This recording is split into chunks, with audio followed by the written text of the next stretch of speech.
মাল বোঝাই করে আর জাহাজ, লঞ্চ, ইঞ্জিন চালিত নৌকা এই মনোরগঞ্জ বাজার, হাসনাবাদ, চিত্রশী এবং আমাদের এই যে মুন্সিরহাট থেকে শুরু করা অনেকগুলা ঘাটে ঘাটে গেছে না, সেইখানে কিন্তু নৌকা দিয়া বা নৌপথে আসলে মালামাল বহনের খরচ কম, পরিবেশ বান্ধব, আপনি নৌকায় চলতে পারতেছেন, রাস্তায় কোনো ধোঁয়া নাই।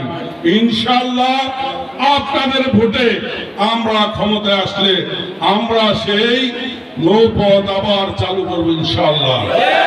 এই নৌপথ হবে লাকসা মনোরগঞ্জের একটি টুরিস্ট স্পট। এখানে ভ্রমণ করতে বিভিন্ন অঞ্চলের লোকজন আসবে, কারণ আমাদের যে সম্পদ আছে এই ডাকাতিয়া নদী, এটা কিন্তু 1000 কোটি টাকা দিয়ে বানানো যাবে না। কেউ ইচ্ছা করলে পারবে? পারবে না। আজান দিয়ে দিছে, আপনাদের সাথে আবারও দেখা হবে ইনশাআল্লাহ। আপনারা আগামী নির্বাচনে আমাদেরকে ভোট দেবেন, তাহলে শেষে এ আশা ব্যক্ত করে আজকে আমি বক্তব্য শেষ করলাম। আপনাদের সাথে আবার দেখা হবে, বারবার দেখা হবে, উঠান বৈঠকে দেখা হবে, ঘরে ঘরে দেখা হবে, এ আশা ব্যক্ত করে আমি আমার বক্তব্য শেষ করলাম।